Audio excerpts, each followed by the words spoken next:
Vamos trazer aqui uma entrevista importante, Débora. O professor Roberto Dumas, professor de Economia Internacional do INSPER, já conectado conosco. Professor, muito boa tarde, um prazer recebê-lo aqui no CNN 360.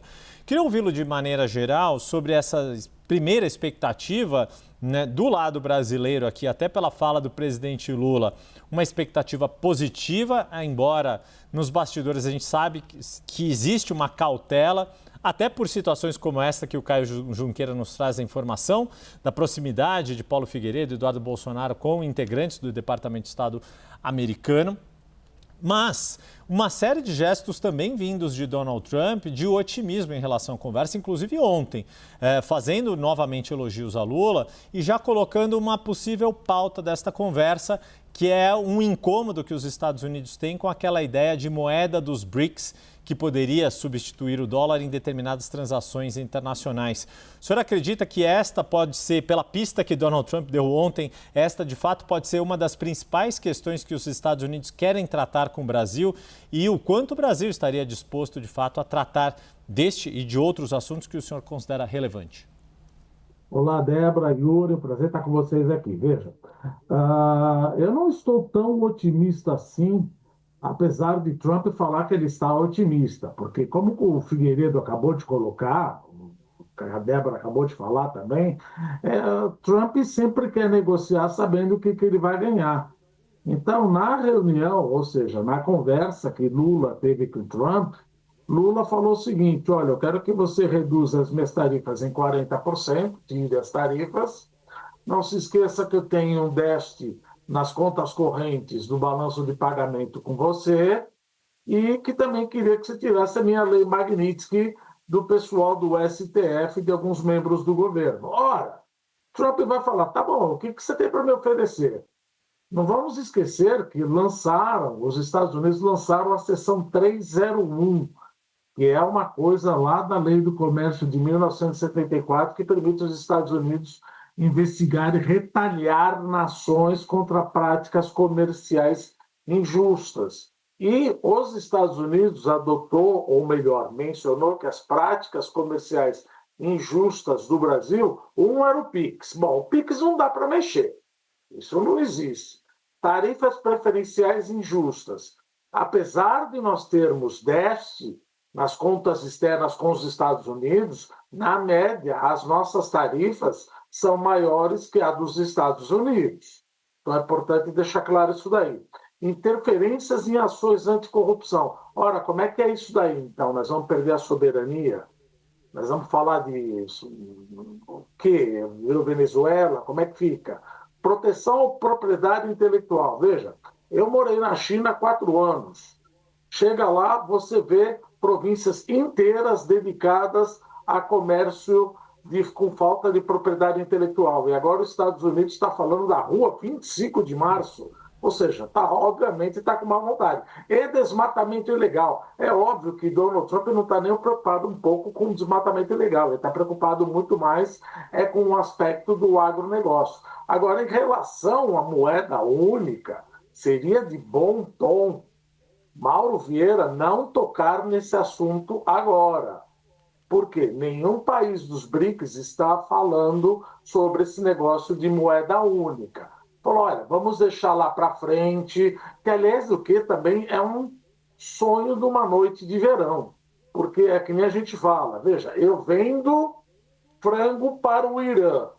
Se eu for transformar ou fazer transações em moedas dos países pertencentes aos BRICS, quer dizer que a hora que eu for vender a carne de frango para o Irã, eu vou receber em reais iranianos, em rúpias ou birres do etíope. Isso não faz o menor sentido. Então é melhor não trazer esse assunto agora no meio de uma discussão que pode ficar acalorada. É bom falar que, aliás, diga-se de passagem, nem a China e nem a Rússia estão trazendo esse assunto. Eles estão fazendo o seguinte, eles estão indo por volta. Eu falo: olha, tudo bem, não tem problema, vamos continuar com o dólar. Mas enquanto isso eu compro ouro. Então o Brasil poderia fazer isso, se é que isso vai dar certo, na minha opinião. Veja, a zona do euro ainda está com problema desde 1946, quando Winston Churchill fez o discurso de fazer os Estados Unidos da Europa, isso está dando problema desde 46 até 2010, que teve a crise, eu acho que isso daí é muito temerário você tocar nesse assunto agora. Então, eu não estou muito contente. Claro, é um primeiro passo. É melhor conversar do que não conversar. Mas esse otimismo e essa química pode acabar bem rápido, principalmente que nós estamos falando de Marco Rubio e não estamos falando de Scott Bessent. E Marco Rubio, ele detesta a parte da esquerda da América Latina.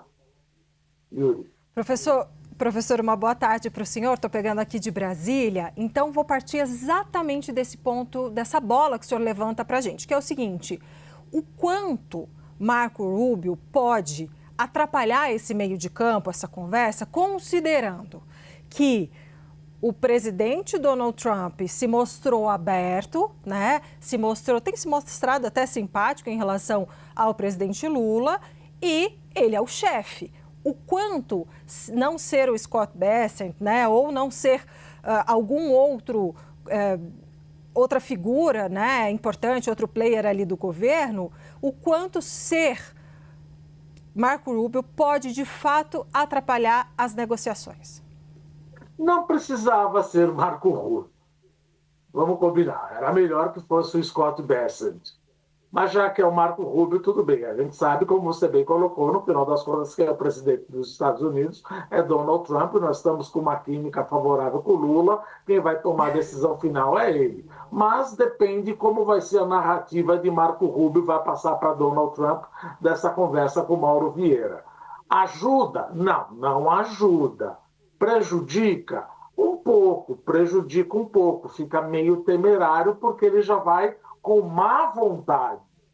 Marco Rubio é descendente de cubano e ele detesta governos de esquerda.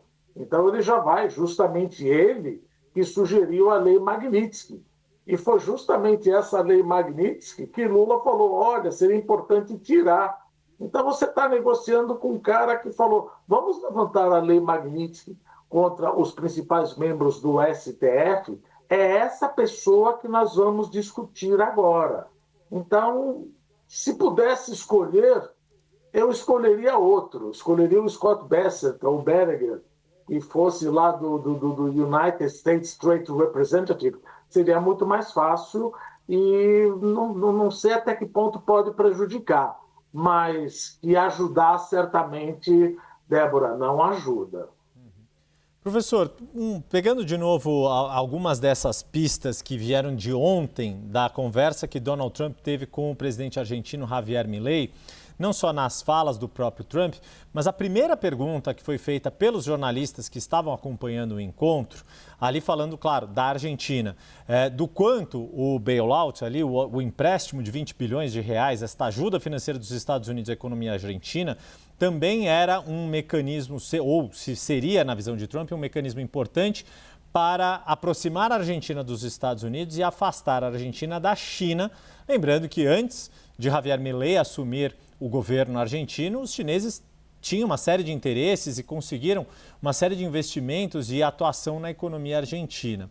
Nesse sentido, e aproveitando a sua experiência, como o senhor já mencionou aqui, de ter vivido na China e conhecer muito de como a China tem mudado a geopolítica do mundo e as relações econômicas pelo mundo, o quanto também para o interesse dos Estados Unidos é importante distensionar esta relação com o Brasil, dado que o Brasil tem na China uma alternativa, digamos assim, e já tem uma relação muito forte construída para tentar não digo se proteger, mas tentar amenizar, mitigar os efeitos deste tensionamento de relações com os Estados Unidos.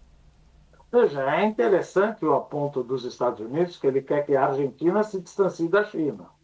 Por outro lado, ele joga o Brasil no colo da China. Porque a hora que ele coloca uma tarifa de 50% em cima da gente, a gente acaba vendendo mais coisas para a China. Então, o meu comércio internacional com os Estados Unidos caiu 18,5%.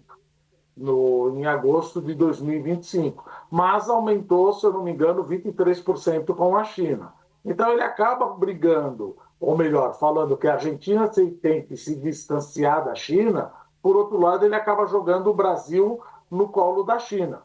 Ah, você está defendendo a China, você está defendendo os Estados Unidos, eu não defendo ninguém. Países não têm amigos, países têm interesses. Se por acaso você coloca uma tarifa em cima da minha cabeça de 50%, eu vou tentar fazer negócios com outros países.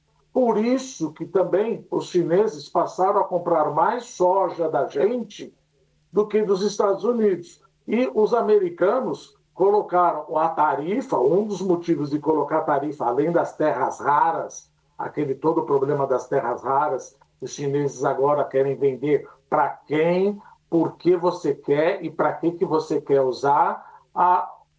Os Estados Unidos colocaram uma tarifa de 100%, também justificando que os chineses estão comprando mais soja da gente. Veja, então a questão é o seguinte: o teu objetivo é fazer América do Sul ou América Latina, mas vamos falar só da América do Sul, ficar mais distante da China ou só a Argentina ficar mais distante da China? Porque você está mirando no pato e acertando no marreco. Você está fazendo isso com a Argentina, mas está me jogando no colo da China. Então é importante que falou, olha, então você tem que ver geopolítica, geoeconomia, a gente tem que ver por regiões. Não adianta só, é muito bem-vindo para a Argentina esses 20 bilhões, porque ela está no meio de um ataque especulativo por causa das eleições. Vamos ver o que acontece nas eleições de 26 de outubro.